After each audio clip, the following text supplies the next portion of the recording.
और शुरुआत बड़ी खबर से करेंगे। शहरियत तरमीमी कानून एनआरसी और एनपीआर के खिलाफ अब दिल्ली का जाफराबाद शाहीन बाग में तब्दील होता दिखाई दे रहा है।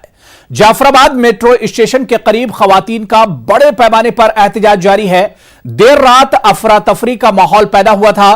पुलिस ने जबरदस्ती खवातीन को हटाने की कोशिश की, लेकिन खवातीन धरने पर बैठ गईं। बड़ी तादाद में सिक्योरिटी जवान तैनात किए गए और अभी भी बड़ी तादाद में खवातीन धरने पर बैठी हुई हैं। लगातार इस खबर पर हमारी नजर बनी हुई है। आपको बता दें कि कल देर रात से ही खवातीन यहां पर धरने पर बैठी हुई हैं।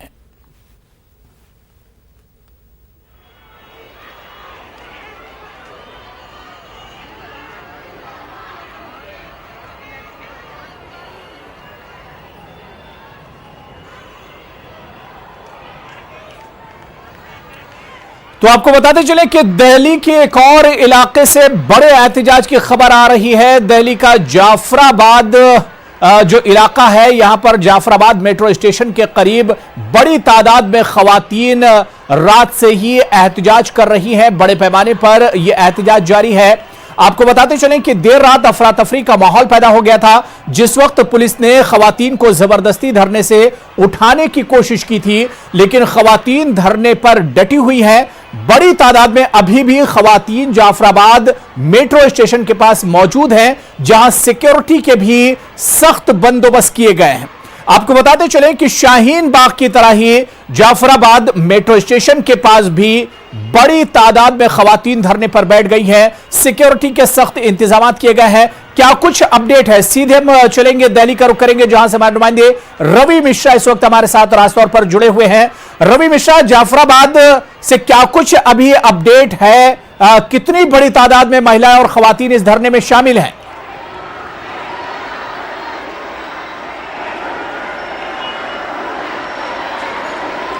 बिल्कुल अबू, बता देना चाहूँगा कि सीधा नज़ारा जाफराबाद मेट्रो स्टेशन से ठीक आप मेरे पीछे देख सकते हैं कि तमाम भारी संख्या में यहाँ पर महिलाएं सड़कों पर बैठी हैं। ये जाफराबाद मेट्रो स्टेशन परिसर का ठीक निचला हिस्सा है, जहाँ पर आप देख सकते हैं कि काफ़ी संख्या में भारी तादाद में महिलाएं, यहाँ पे छोटी बच्ची हैं, लड़कियाँ हैं, तमाम लोग हाथ में झंडा लिए यहाँ मौजूद है और सीए एनआरसी के विरोध में अपनी आवाज़ बुलंद कर रहे हैं। इसके मद्देनज़र यहाँ पर सिक्योरिटी के भी पुख्ता इंतज़ाम किए गए हैं और यहाँ पर दिल्ली पुलिस की हैवी डिप्लॉयमेंट किया गया है। ठीक आप मेरे पीछे देख सकते हैं कि यहाँ पर जवान भी मौजूद हैं और किस तरीके से इनको समझाया बुझाया जाएगा, आप ठीक देख सकते हैं कि यहाँ पर सारे जवान मौजूद हैं और टीएसआर के जवान हैं। ये क्या इनको अभी दिशा निर्देश दिए जाएंगे कि इस भीड़ को किस तरीके से नियंत्रित करना है, क्योंकि ये काफ़ी महत्वपूर्ण इलाका है और मेट्रो की जो सेवा है यहाँ पर जाफराबाद मेट्रो स्टेशन पे रोक दी गई है। ये तमाम महिलाएं आप देख सकते हैं कि यहाँ मौजूद हैं और अपनी बात को रखने के लिए वो इस तरीके का प्रदर्शन को अंजाम दे रही हैं। तमाम महिलाएं बिल्कुल। रवि मिश्रा, जिस जगह पर ये खवातीन ये महिलाएं बैठकर धरना दे रही हैं, क्या वहां पर आवाजाही और आमदोरफ्त में भी, यानी ट्रैफिक में भी क्या किसी तरह का असर पड़ रहा है? क्या ये महिलाएं बीच रोड पर बैठी हुई हैं या अलग साइड में बैठी हुई हैं? और क्या इस धरने की वजह से जो ट्रैफिक है उस पर भी किसी तरह का असर पड़ रहा है?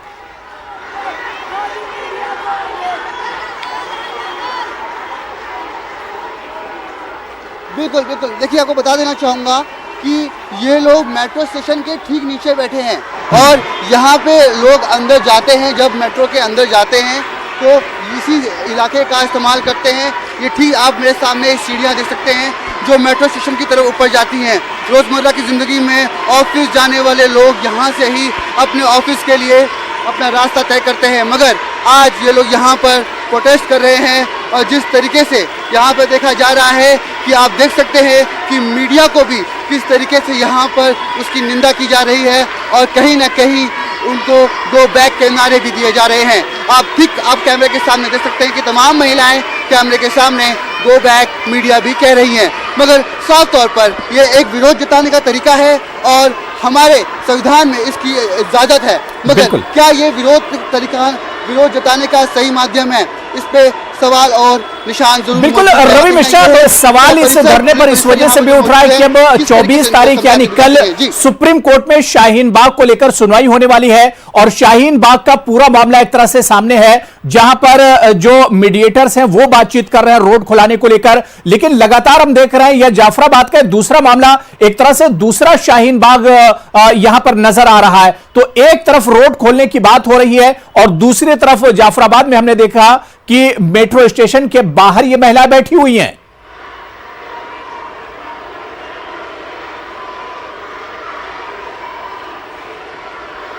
बिल्कुल, अब देखिए लगातार शाहीन बाग में सुप्रीम कोर्ट के दिशा निर्देश अनुसार वहाँ पे वार्ताकार जा रहे हैं और शाहीन बाग के लोगों से बात करने की कोशिश कर रहे हैं, उनको समझाने बुझाने की कोशिश कर रहे हैं। उन्होंने कुछ मांगे रखी हैं और रास्ता भी खोला गया है, मगर सारे रास्ते अभी नहीं खोले गए हैं। मगर जहाँ एक तरफ एक अच्छी खबर आई थी वहाँ के लोगों के लिए, तो वहीं दूसरी तरफ दिल्ली के शाहीन बाग इलाके में ये विरोध प्रदर्शन की आवाज़ दोबारा बुलंद करने के लिए यहाँ पर लोग मौजूद हैं। पहले भी यहाँ देखा गया है कि सीलमपुर के आसपास के कई इलाकों में विरोध प्रदर्शन जताया जा रहा है, कुछ लोग लगातार काफ़ी दिनों से वहाँ बैठे हुए हैं, मगर ये तरीका अपनाया जाएगा, मेट्रो परिसर के नीचे इस तरीके से रास्ते को बंद कर दिया जाएगा, ये किसी ने सोचा नहीं था। फिलहाल अब देखना ये है कि इन लोगों को, इनकी मांगों को किस तरीके से शांत किया जाता है। जी अबू। हाँ बिल्कुल रवि, मैं एक चीज और समझना चाह रहा हूं कि शाहीन बाग से जाफराबाद की जहां पर यह धरना चल रहा है, इसकी दूरी की अगर डिस्टेंस की बात करें तो कितनी दूरी है, या जाफराबाद के इस धरने की वजह से क्या शाहीन बाग के धरने पर किसी तरह का असर पड़ा है? और जाफराबाद में कल रात से ही जिस तरह से धरना दिया जा रहा है, क्या एडमिनिस्ट्रेशन का अभी तक क्या कुछ रिएक्शन है, क्या कुछ कहना है?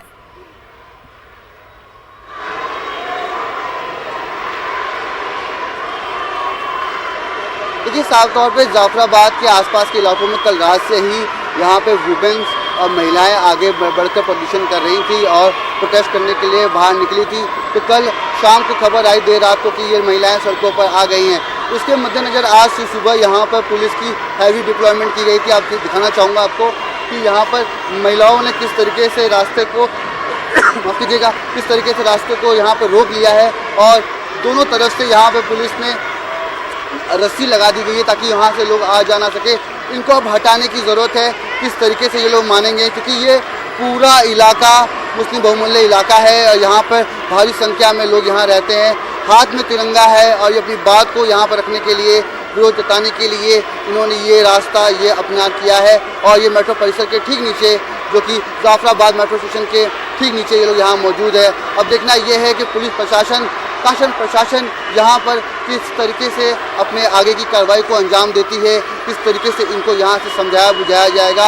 वहीं दूसरी तरफ लगातार 3 दिन से शाहीन बाग के पास वार्ताकार जा रहे हैं और बातचीत की गई है और एक रास्ता खुला भी गया है।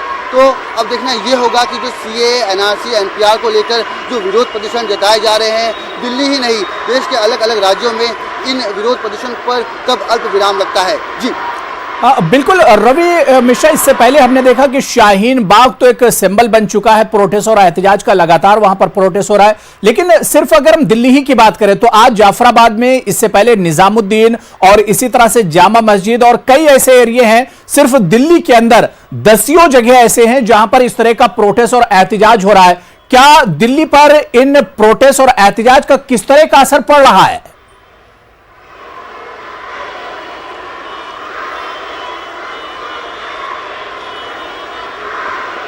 तो देखिए, साफ तौर पे दिल्ली के अलग अलग इलाकों में अगर बात करें तो ये शादरा, जाफराबाद, सीलमपुरी, सीमापुरी का जो इलाका है, आप बात करें शाहीन बाग के आसपास का इलाका, तो ओखला की बात करें तो वहाँ पे भी काफ़ी लोग वहाँ पे एनआरसी और सीए को लेकर अपना विरोध जता रहे हैं। और जिसकी वजह से यहाँ पे जो रास्तों पे जो जाम और काफ़ी चक्का जाम होने की स्थिति पैदा हो जाती है और सुबह शाम के समय यहाँ पे जब लोग आवाजाही करते हैं तो उन्हें काफ़ी दिक्कत और मशक्क़त का सामना करना पड़ता है। और लगातार सीए, एनपीआर को लेकर ये लोग काफ़ी दिनों से यहाँ बैठे हुए हैं, तकरीबन 1.5 महीने 2 महीने से समय होने वाला है, मगर अब तक इन लोगों को किसी प्रकार से सरकार की तरफ से किसी भी प्रकार का आश्वासन नहीं मिला है और लगातार ये लोग दिल्ली के कोने कोने पे यहाँ बैठे हुए हैं। अब देखना ये है कि किस तरीके से ये प्रोटेस्ट को अब आगे जारी रखते हैं और शासन प्रशासन इसमें किस तरीके से अपनी भूमिका निभाती है। कि सुप्रीम कोर्ट भी इसमें सख्त हो गया है, वो चाहते हैं कि लोगों को कोई दिक्कत ना हो। अगर आप प्रदर्शन कर रहे हैं,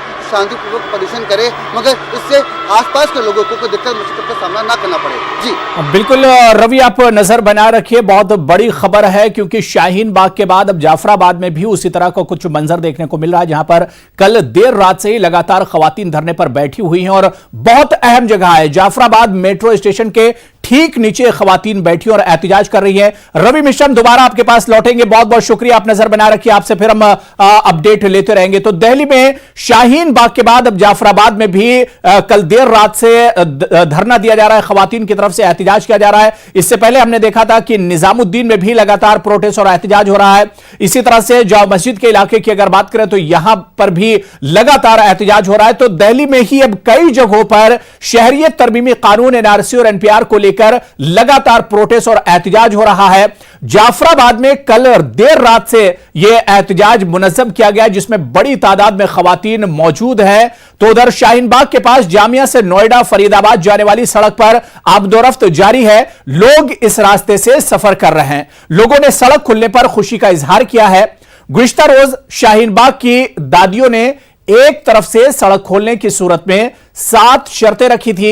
इनमें सिक्योरिटी को यकीनी बनाना, हिरासत में लिए गए लोगों को छोड़ना और एनपीआर पर रोक लगाना शामिल था। ये नोएडा जा रहा है। तो अब इससे जो आम लोग हैं उनको सुविधाएं हो जाएंगी। हाँ, कुछ सुविधा हो रही है। बेसिकली आपका जामिया से कनेक्ट है टू नोएडा जी। और इसके खुलने से काफ़ी आसानी हो गई है लोगों को, क्योंकि शाम में वैसे तो हमें इधर से निकलना पड़ता था कालिंदी कुछ अंदर से बैराज की तरफ से, काफ़ी आसानी हो गई है लोगों को। बीजेपी सरकार रहते हुए बंद करा दिया, वो सोचना चाहिए हमारे अंदर जो है इतना परेशानी हो रहा है पब्लिक को। 3 महीने से इतना दिक्कत हो रहा है, एक रास्ता से पूरा प्रॉब्लम से एमपी यूपी और यूके के आदमी केवल डीएनडी से जा रहे हैं। इतना ज़्यादा ट्रैफिक कभी एकदम परेशान हो जा रहा है। अब आसानी हो जाएगी। हाँ, अब खुल जाएगा तो आसानी हो जाएगा। वहीं शाहीन बाग में खवातीन के धरने के खिलाफ मरकजी वजीर मुख्तार अब्बास नकवी ने बयान दिया है। उन्होंने कहा कि हुकूक और फराइज के माबैन एक कशमकश है, क्योंकि मुजाहिरीन अपने हुकूक से तो वाकिफ हैं लेकिन अपने फराइज के ताल्लुक से अनजान हैं। इख्तिलाफ और इत्तेफाक जमहूरियत का हिस्सा है, लेकिन इसका मतलब यह नहीं कि मुजाहिरीन अपने हक के लिए रोड को ब्लॉक कर दें। आगे बढ़ेंगे और अब बात करेंगे भारत बंद की। भीम आर्मी चीफ चंद्रशेखर आजाद की तरफ से भारत बंद की कॉल दी गई है, जिसका असर भी मुख्तलिफ जगहों पर देखने को मिल रहा है। यूपी और बिहार समेत दीगर रियासतों में भी एहतजाजियों ने रेलवे लाइन को जाम कर दिया है, जिससे ट्रेन की आमदोरफ्त पर असर पड़ा है। इन लोगों का मुतालबा है कि सरकार प्रमोशन में रिजर्वेशन के लिए ऑर्डिनेंस लाए। वहीं शहरियत तरमीमी कानून एनआरसी और एनपीआर को भी वापस लेने का सरकार से मुतालबा किया जा रहा है। और इस भारत बंद के क्या कुछ असरात खासतौर से बिहार में देखने को मिल रहे हैं, सीधे हम पटना का रुख करेंगे, जहां से हमारे नुमाइंदे महफूज आलम हमारे साथ जुड़ चुके हैं। महफूज, आज भारत बंद मनाया जा रहा है, बिहार की खासतौर से अगर बात करें, पटना की बात करें, कितना असर देखने को मिल रहा है इस बंद का? देखिए हुरैरा, अगर पटना की बात करें कि भारत बंद का पटना में क्या असर है, तो पटना की सड़कें बिल्कुल खाली है। यहाँ भारत बंद का कोई ख़ास असर शहर में दिखाई नहीं दे रहा है, लेकिन बिहार के मुख्तलिफ ज़िलों में इसके असरात जो हैं। दरभंगा में लहरिया सराय में ख़ास तौर से अगर बात करें तो वहाँ ट्रेनें रोकी गई है। NH57 पे भी जो है, सुपौल में जो है NH57 को जाम किया गया है। नवादा में जो है उसका असर है, बांका में असर है। तो कई ज़िलों में भारत बंद का असर साफ तौर से दिखाई दे रहा है, भीड़ है। लेकिन पटना में आप देखिए, पटना का इनकम टैक्स इलाका है, आप देखिए किस तरह से यहाँ की सड़कों पर गाड़ी आसानी के साथ आ रही है और जा रही है। सड़कें खाली हैं, हालांकि आज बंद है और इतवार का दिन है, तो आमतौर पे पटना में ट्रैफिक कम होता है। अगर ये किसी और पार्टी का बंद होता तो इस सड़क पर पाँव रखने की जगह नहीं होती। यहाँ पे इनकम टैक्स पे ख़ास तौर से इनकम टैक्स के ठीक सामने में डक बंगला चौराहा है, और बंद में आमतौर पे पटना में जब भी कोई बंद होता है तो जो असरात होते हैं इस शहर में, यही इनकम टैक्स से लेकर डक बंगला चौराहे तक वो साफ़ तौर से देखा जाता है। लेकिन बंद का यहाँ पे असर नहीं है। आपको ये बताएं हो रहा है कि बिहार में बंद की हिमायत में तमाम अपोजिशन पार्टियों ने उसकी हिमायत दी है। RLSP ने हिमायत दी है, पप्पू यादव की पार्टी ने हिमायत दी है। इसके अलावा मुस्लिम ऑर्गेनाइजेशन ने भी जो है इसकी हिमायत दी है। इमारती शरिया बिहार और जमीयत उलमा हिंद ने भी बंद की हिमायत दी है, चूँकि शहरियत कानून को लेकर बिहार में ज़बरदस्त एहतजाज चल रहा है। बिहार के तमाम ज़िलों में चल रहा है, पटना में भी चल रहा है ख़वातीन का एहतजाज। इसको देखते हुए इस बंद की हिमायत में वो तंजीमें भी सरगर्म हैं जो एहतजाज को कहीं ना कहीं लीड कर रही हैं। अपोजिशन पार्टियों ने इस बंद की हिमायत की है, लेकिन पटना में इसका असर कुछ खास दिखाई नहीं दे रहा है। बिल्कुल महफूज, हम देखते हैं कि आज ही आरजेडी की तरफ से, तेजस्वी यादव की तरफ से बेरोजगारी रथ यात्रा का भी आगाज किया जाना है। एक तरफ भारत बंद और दूसरी तरफ आरजेडी की रथ यात्रा, दोनों को मिलाकर किस तरह से देख सकते हैं? क्योंकि आज ही सरकार के खिलाफ आरजेडी की बेरोजगारी जो रथ यात्रा है वो भी निकलना है और दूसरी तरफ भारत बंद मनाया जा रहा है। क्या इन दोनों का को मिलाकर अगर देखें तो पटना पर खासतौर से असर पड़ेगा? देखिए अबू हुरैरा, चूँकि बिहार में आइंदा असेंबली इंतखाबात है, उसके मद्देनज़र आरजेडी की ये पूरी ज़बरदस्त तैयारी है कि हुकूमत को बेनकाब करें। ख़ास तौर से इस सिलसिले में कि बेरोज़गारी जो है काफ़ी बढ़ी है, उसको लेकर आरजेडी अपने दौरे की शुरुआत, अपनी यात्रा की शुरुआत पटना से पूरे बिहार में करने का प्रोग्राम आज से शुरू हो रहा है। तो पटना में भी आरजेडी का प्रोग्राम पहले से तय था, लेकिन ये बंद की हिमायत में आरजेडी की भी मजबूरी थी कि वो इस बंद की हिमायत करें, चूँकि बंद जिस मकसद को लेकर हो रहा है, आरजेडी कहीं ना कहीं उस सिलसिले में आवाज़ उठाती रही है और उस सवालों पर हुकूमत को, चाहे वो सूबाई हो या मरकज़ी हुकूमत को हो, उसको घेरने की कोशिश करती रही है। तो ऐसे में आरजेडी ने हिमायत तो किया है, लेकिन आरजेडी के कारकुन सड़क पर उतरे नहीं हैं, आरजेडी के कारकुन कहीं दिखाई नहीं दे रहे हैं। ऐसे में ये कहा जा सकता है कि सिर्फ ज़बानी तौर पर हिमायत ज़रूर है, अमली तौर पर आरजेडी ने किसी तरह की कोई ख़ास कोशिश नहीं की है। हुरैरा, आपको यहाँ ये भी बताना चाहेंगे कि रिजर्वेशन में प्रमोशन का सवाल लेकर भीम आर्मी ने बंद का कॉल किया है, जिसमें शहरियत कानून को भी शामिल किया है, NPR NRC का भी मसले को शामिल किया है। आज इमारती शरिया ने बाकायदा भीम आर्मी और अपोजिशन पार्टियों के लीडरों के साथ मिलकर बाकायदा एक प्रेस कॉन्फ्रेंस मुनक्किद किया है दोपहर 2 बजे के करीब में, जिसमें सिर्फ रिजर्वेशन की बात की जाएगी। तो एक तरह से कहें कि बिहार में जो सियासी गोलबंदी हो रही है, जिस तरह से अक़लियती तंजीमें सिर्फ अक़लियतों के मसाइल पर बात करती थी, जब उन्होंने देखा कि भीम आर्मी और दूसरी पार्टियाँ शहरियत मामले पर, शहरियत कानून के मामले पर उनकी हिमायत के लिए मैदान में उतर रही हैं, तो इमारत और दूसरी अक़लियती तंजीमें भी रिजर्वेशन के सवाल पर उनकी हिमायत के लिए मैदान में उतरने की कोशिश कर रही हैं। तो यहाँ से एक कहीं ना कहीं सियासी पैगाम देने की भी कोशिश की जाएगी उन सियासी पार्टियों के लिए जो दलित की बात करते हैं, गरीब की बात करते हैं, माइनॉरिटी की बात करते हैं और उनके मसाइल को हल कराने की बात करते हैं, लेकिन बात मसाइल की होती है तो उस पर बात नहीं करते हैं या वो हल नहीं हो पाता है। तो एक तरह से कहें चंद्रशेखर का जो ये कॉल है, भीम आर्मी का जो ये कॉल है, ये सही है कि पटना में इसके असरात नहीं है, लेकिन जिलों में इसके असरात हैं, लेकिन इसके सियासी माने भी आने वाले वक्त में निकाले जाएंगे। और बिल्कुल, तो भारत बंद मनाया जा रहा है और बिहार और खासतौर से पटना में तो इसका बहुत ज्यादा असर नहीं। हालांकि जिस तरह से महफूज हमारे साथ जुड़े, उन्होंने बताया कि बिहार के दूसरे अजला में इसका असर थोड़ा मोड़ा जरूर देखने को मिल रहा है। बहुत बहुत शुक्रिया महफूज मेरे साथ जुड़ने के लिए। दोबारा से हम आपसे इस भारत बंद पर अपडेट लेते रहेंगे। आगे बढ़ेंगे। बिहार असेंबली इंतखाबात की सरगर्मियों का आगाज हो चुका है। आरजेडी लीडर और लालू प्रसाद यादव के छोटे बेटे तेजस्वी यादव आज से अपने हाईटेक रथ पर बैठकर बिहार की यात्रा पर निकलेंगे। पहली रैली का इनेकाद आज पटना के वेटरनरी कॉलेज में रखा गया है। इस यात्रा की थीम है बेरोजगारी हटाओ, जिसमें बिहार हुकूमत की नाकामी को उजागर किया जाएगा। इससे पहले तेजस्वी ने 15 साल 55 घोटालों की फहरिस्त भी जारी की थी।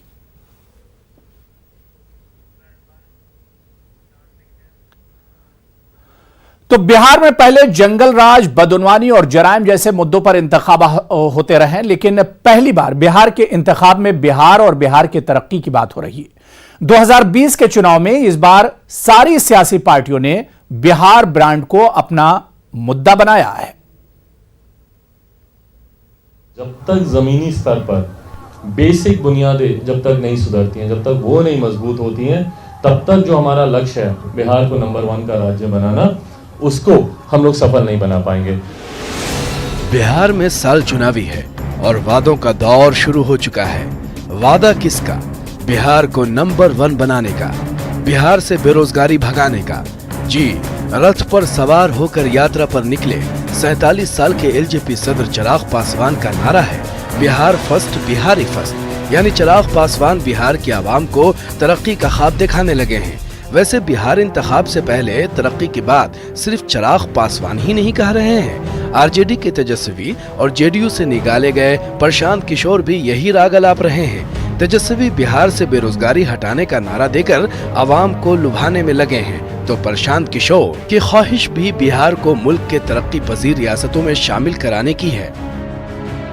वो राजनीतिक शक्ति खड़ी करेंगे जो कि बिहार के अग्रणी होने में, देश के सर्वश्रेष्ठ राज्यों में शामिल होने की दिशा में कंट्रीब्यूट करना चाहता है। ये जनाब वही हैं जो पिछले कई सालों से नीतीश कुमार को आगे बढ़ाने में लगे हुए हैं, लेकिन अब वो बिहार को नंबर 1 बनाने की कोशिश में लगे हैं। जरा सोचिए अब भला नीतीश कुमार क्या करेंगे, जिन्होंने पिछले 15 सालों में सिर्फ बिहार की तरक्की पर ही इंतखाब लड़ा है। हर जगह बिहार के विकास मॉडल का ही ढिंढोरा पीटते रहे हैं, यानी नीतीश के विकास वाले कॉपीराइट पर कुछ अपनों और कुछ परायों ने कब्जा करने की कोशिश की है। हालांकि जेडीयू का कहना है कि बाकी पार्टियां आवाम को जितना ख्वाब दिखा लें, आवाम जानती है कि नीतीश कुमार ने बिहार का कितना विकास किया है, जबकि आरजेडी के लीडरान का कहना है कि नीतीश ने 15 साल में कोई तरक्की नहीं की है, सिर्फ विकास के ढोल बजाए हैं। लूट खसूट 15 साल 55 घोटाला शायद ही दुनिया में किसी राज्य में नहीं हुआ। उसके नायक है नीतीश कुमार और उससे संघर्ष करने वाली जमात का नायक है तेजस्वी। ये एक तरफा लड़ाई है। इस अभियान और इस स्पर्धा में नीतीश कुमार जी का न कोई सानी है न कोई विकल्प है। अब पार्टी ने कितना विकास किया ये बिहार की आवाम बखूबी जानती है। वैसे अच्छी बात है कि जंगल राज और घोटालों के मुद्दे पर चुनाव लड़ने वाली बिहार की सियासी पार्टियां आज विकास पर बहस तो करने लगी है। Bureau report, news 18 Urdu. वज़ीर-ए-आज़म नरेंद्र मोदी आज मन की बात करेंगे। सुबह 11 बजे मन की बात का 62वां एडिशन नश्र होगा। हर महीने के आखिरी इतवार को वज़ीर-ए-आज़म नरेंद्र मोदी मन की बात करते हैं। आपको बता दें कि 26 जनवरी को पीएम मोदी की मन की बात की 61वीं किस्त नश्र हुई थी, जिसमें उन्होंने कई मसाइल पर गुफ्तगू की थी। पीएम मोदी की पिछली मन की बात शाम 6 बजे नश्र हुई थी।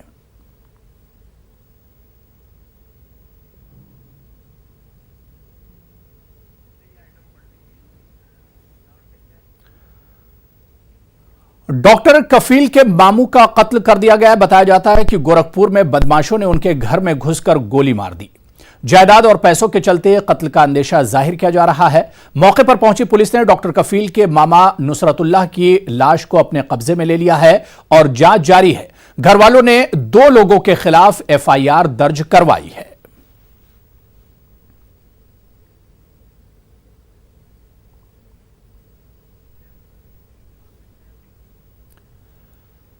आगे बढ़ेंगे। मुल्क के आईटी शहर बेंगलुरु में बच्चों को नमाज की जानिब रागिब करने की मुहिम जारी है। इस मुहिम के तहत शहर की एक और मस्जिद में बच्चों में इनामात तकसीम किए गए। मस्जिद उस्मान बिन अफ़्फ़ान में 120 दिन तक जमात के साथ फजर की नमाज अदा करने वाले बच्चों को इनाम और एजाज से नवाजा गया। इस मस्जिद में सख्त सर्दी के मौसम में 100 से ज्यादा बच्चों ने 120 दिनों तक फजर की नमाज पाबंदी के साथ अदा की। बच्चों में साइकिल, फुटबॉल, वॉच, इस तरह के कई तोहफे तोहफ दिए गए। 120 डेज कंटिन्यूस नमाज पढ़ने की तरफ से सही मस्जिद के तरफ से साइकिल जीता। इंशाल्लाह मरते दम तक भी हम फजर की नमाज नहीं छोड़ेंगे इंशाल्लाह। अल्लाह का फजल करम है कि मस्जिद की तरफ से मुझे साइकिल भी इनाम मिला है। आइंदा भी पढ़ता रहूँगा इंशाल्लाह मरते दम तक। इंशाल्लाह मैं आपसे फजर की नमाज ज़रूर पढ़ता 5 वक्त में। हमारी कौम के बच्चे देखो सुबह में हो जैसा जुम्मा में नज़र आती हैं वैसा फजर में नज़र आती हैं मस्जिद में। ये बहुत खुशी की बात है। हर कोई मस्जिद में, हर मस्जिद में ऐसा प्रोग्राम अगर चलाएंगे ना, इंशाअल्लाह सुम्मा इंशाअल्लाह हमारी कौम आगे चल को हमारी पीढ़ी पूरी दीनदार बन जाएंगी। घर का जो माहौल है ना, 5 टाइम नमाज पढ़ रहा है। घर में पढ़ता नहीं था बच्चा लोग, घर में भी बीवी बच्चा सब पढ़ रहा है नमाज।